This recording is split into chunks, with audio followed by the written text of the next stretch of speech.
Bonjour à tous, aujourd'hui je vais vous montrer mes nouvelles orchidées. Alors ce sont les dernières acquisitions que j'ai faites à l'exposition vente orchidées qui a eu lieu au pavillon floral à Paris il y a quelques temps de ça. Alors j'ai essayé d'être raisonnable mais j'ai quand même acquis 3 nouvelles orchidées et j'ai aussi des plantes surprises à vous montrer. Je vous les montre en fin de vidéo. Pour l'instant c'est parti pour les orchidées. Alors tout d'abord j'ai eu un coup de cœur pour un Miltoniopsis. Vous voyez c'est une plante comme ça à pseudobulbe.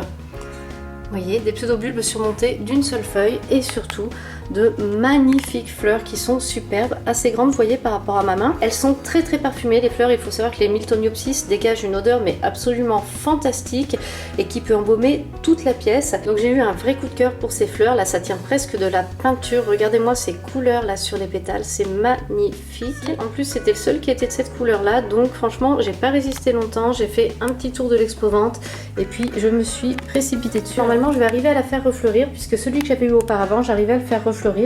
Donc ça ne m'inquiète pas plus que ça. Il faut juste que je fasse bien attention à l'arrosage puisque le mien avait eu un problème d'arrosage et avait fini par voir ses racines pourrir et c'est pour ça que je n'ai pas pu le garder. Donc là, je vais tâcher de faire mieux et j'espère que je vais y arriver.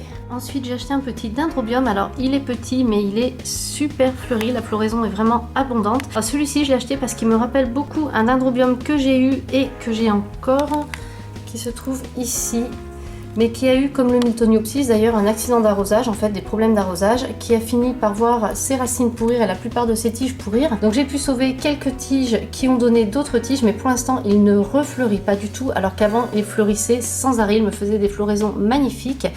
Donc quand j'ai vu celui-ci, c'est à peu près le même genre de fleurs, donc je n'ai pas résisté, je me suis dit celui-là il me le faut, je sais pas si le mien refleurira un jour, mais regardez un peu le détail des fleurs.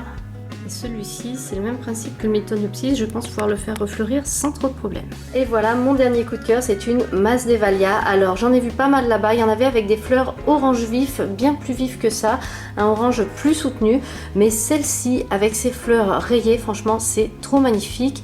Je me suis dit, c'est celle-là, c'est pas une autre. Alors je risque d'avoir des petits problèmes de culture puisque c'est une plante assez exigeante, mais je vais essayer de lui apporter les conditions dont elle a besoin et on va voir ce que ça donne. Et en attendant, je profite déjà au moins de cette floraison-là. Voilà, ces fleurs sont juste magnifiques, elles sont vraiment superbes, étonnantes par leur forme, mais aussi par leur couleur. J'adore ça, c'est tout ce que j'aime, c'est avoir des orchidées un petit peu différentes. Donc j'espère vraiment que je vais réussir à en faire quelque chose. Et vous voyez, on a une floraison quand même qui est assez abondante. Alors au début de ma vidéo je vous parlais de plantes surprises, et bien les voilà, vous voyez.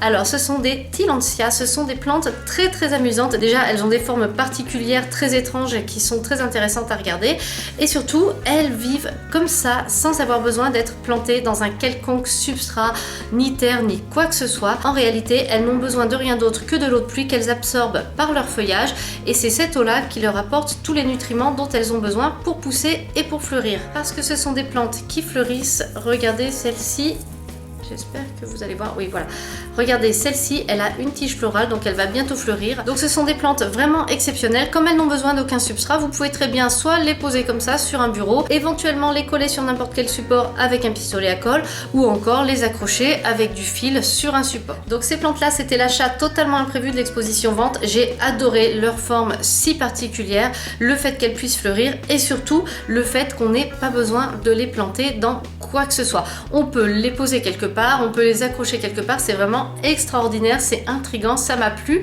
Je crois que j'en avais déjà entendu parler mais sans plus, donc là j'en ai profité, j'en ai acheté 4 différentes et je vous ferai sûrement une vidéo sur la culture et l'entretien de ces plantes là. Cette vidéo est maintenant terminée, j'espère qu'elle vous a plu. Si vous avez des remarques, des questions, n'hésitez pas à les poster en commentaire. Merci et à bientôt pour une nouvelle vidéo.